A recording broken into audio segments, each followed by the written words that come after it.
Welcome to this week's episode of the Big Book Living Alive podcast, a weekly podcast showcasing the 1993 Big Book Seminar presented by Joe&Charlie in Latrobe, Pennsylvania. I am your host, Brad S., and I am an alcoholic. He'd sworn he'd given up the gin joints and the dames. He wasn't going to get sent to the hoosgow anymore. That's right. The speakeasies and the back alleys weren't going to see him drinking anymore. He knew it. He thought he could beat it. Okay, so that's an awful imitation of me trying to be a 1930s voiceover guy on a episode of Perry Mason or Dragnet or whatever. But again, what we're looking at here is that obsession of the mind. That decision that I'm not going to drink anymore when you get up in the morning, which leads to being right back on the bar stool in the afternoon. We're right in between steps 2 and steps 3. We understand that we are powerless over alcohol, but we're not ready to give up and give over and give in. And we're in that insane state of mind. Now, insane does not mean crazy, as Joe&Charlie will go ahead and clarify even more, but it means that we are out of our regular mind. We are not thinking clearly because we have gotten to that point in early sobriety where the body's dried out, but the mind is still wet. I don't mean wet like in the old days when they talked about a wet brain or being pickled. I mean it's still newly trying to understand this change and why you're not feeding it what it wants. Let's hear what Joe&Charlie have to say about restoring us to sanity. And in chapter 3, he explains to us exactly what's going to take place if we don't have the vital spiritual experience. In chapter 3, he talks about one thing and one thing only. Step 2 says we came to believe that a power greater than ourselves could restore us to sanity. Well, if we got to be restored to sanity, that indicates we must be insane. And chapter 3 talks about the insanity of alcoholism, the thing that we must be restored from, the real reason why we got to have that vital spiritual experience. Now, when you start talking about sanity and insanity around AA, a lot of people become highly offended. A lot of alcoholics say, "Don't tell me I'm crazy. Yeah, I did stupid things when I was drinking, but when I'm sober, I'm like other people." And they're offended when you talk about sanity or insanity.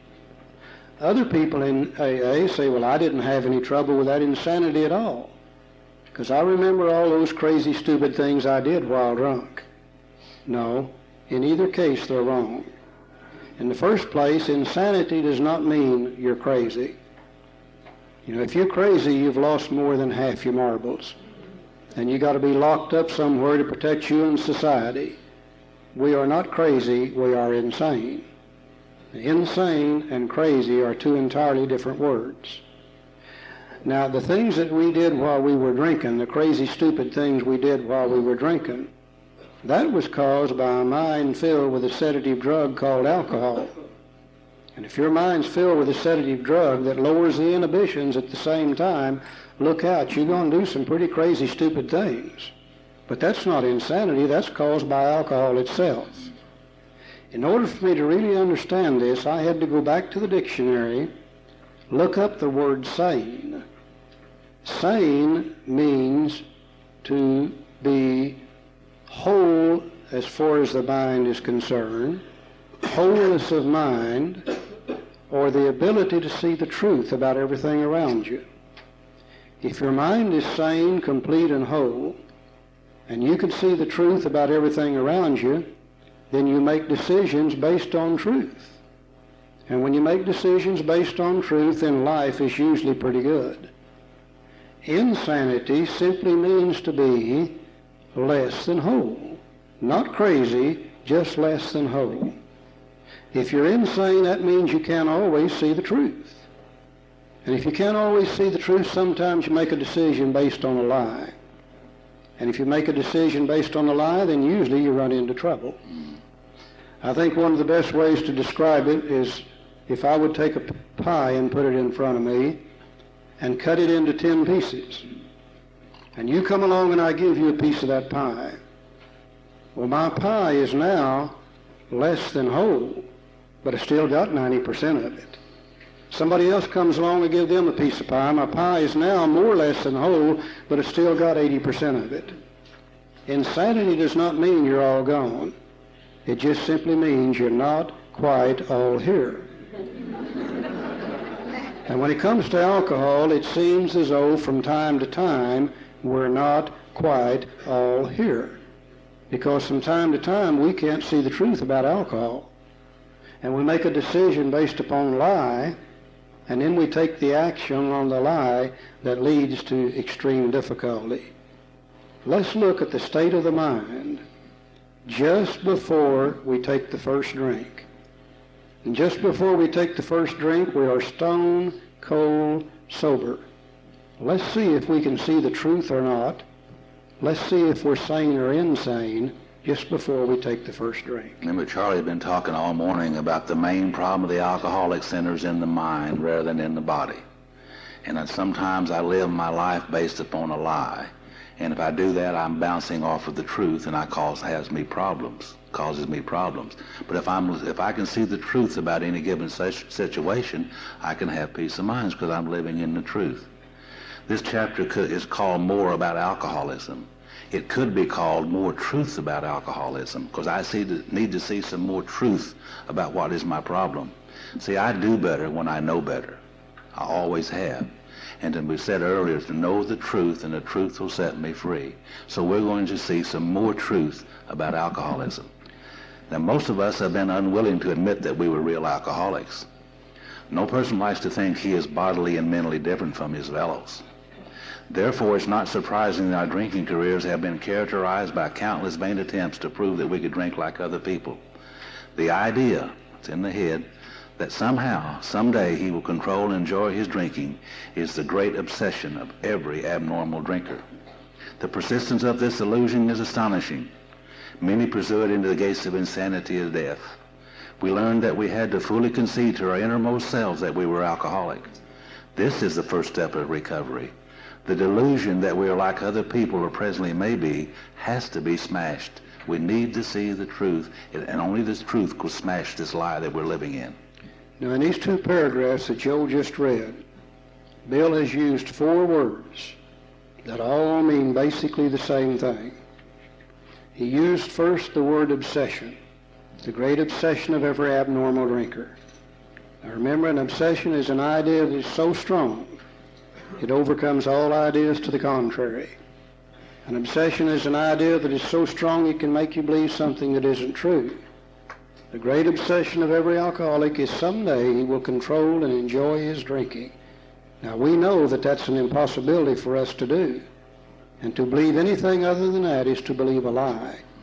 So obsession is to believe a lie. He said the persistence of this illusion is astonishing. Now we know what an illusionist is. An illusionist is a magician. An illusionist can stand in front of you and with sleight of hand and a few props make you believe something that isn't true. So whether we're using the word obsession or illusion, they both mean the same thing, to believe something that is not true. Many pursue it into the gates of insanity. Insanity simply means to believe something that is not true. It's not necessarily crazy. It's simply to believe something that isn't true. Then he said, the delusion that we are like other people. The word delusion means the same thing. If you've deluded yourself, it means you've believed something that is not true. So we may see here 4 different words, all meaning the same thing. Obsession, illusion, insanity, or delusion, and all 4 of them mean to believe a lie or to believe something that is not true. Now let's look at the lie that we alcoholics believe just before we take the first drink. And remember always, just before we take the first drink, we are stone cold sober. No alcohol in the mind at all. Let's go to page 32. Let's look at the man of 30. So the man of 30 was doing a great deal of spree drinking. He was very nervous in the mornings after these bouts and quieted himself with more liquor. He was ambitious to succeed in business, but saw that he would get nowhere if he drank at all. Once he started, he had no control whatever. Now, he made up his mind that until he had been successful in business and had retired, he would not touch another drop. An exceptional man. See, he had lots of willpower. An exceptional man. Now, he remained bone dry for 25 years and retired at the age of 55 after a successful and happy business career. Then he fell victim to a belief, which practically every alcoholic has, that his long period of sobriety and self-discipline had qualified him to drink as other men. He was deluding himself. Out came his carpet slippers and a bottle. In 2 months he was in a hospital, puzzled and humiliated. He tried to regulate his drinking for a while, making several trips to the hospital in the meantime. Then, gathering all his forces, he attempted to stop altogether and found he could not. Every means of solving his problem which money could buy was at his disposal. Every attempt failed. Though a robust man at retirement, he went to pieces quickly and was dead within 4 years. Now, this case contains a powerful lesson. Most of us have believed that if we remained sober for a long stretch, we could thereafter drink normally. But here's a man who at 55 years found he was just where he left off at 30. We have seen the truth demonstrated again and again. Once an alcoholic, always an alcoholic. Commencing to drink after a period of sobriety, we are in a short time as bad as ever. If we're planning to stop drinking, there must be no reservation of any kind, nor any lurking notion that someday we'll be immune to alcohol. You know, something funny about the truth. The truth is the truth. And the truth is always there. Always. And if you believe anything other than the truth, then that means you believe a lie. And if you take action based on a lie, you're going to run into the truth. And the truth's going to cut your head off every time. Now, the truth is this. Once an alcoholic, always an alcoholic. We've never seen one single case where we could go back and drink like other people. That's the truth. To believe anything else is to believe a lie or to have a form of insanity. This guy believed that after being free from alcohol for 25 years, he could now drink like other people. Based on a lie, he took a drink, triggered the allergy, couldn't stop drinking, and in 4 years he's dead. Now, is his real problem the fact that he has a physical allergy to alcohol, or that he has a form of insanity that tells him it's okay to drink alcohol?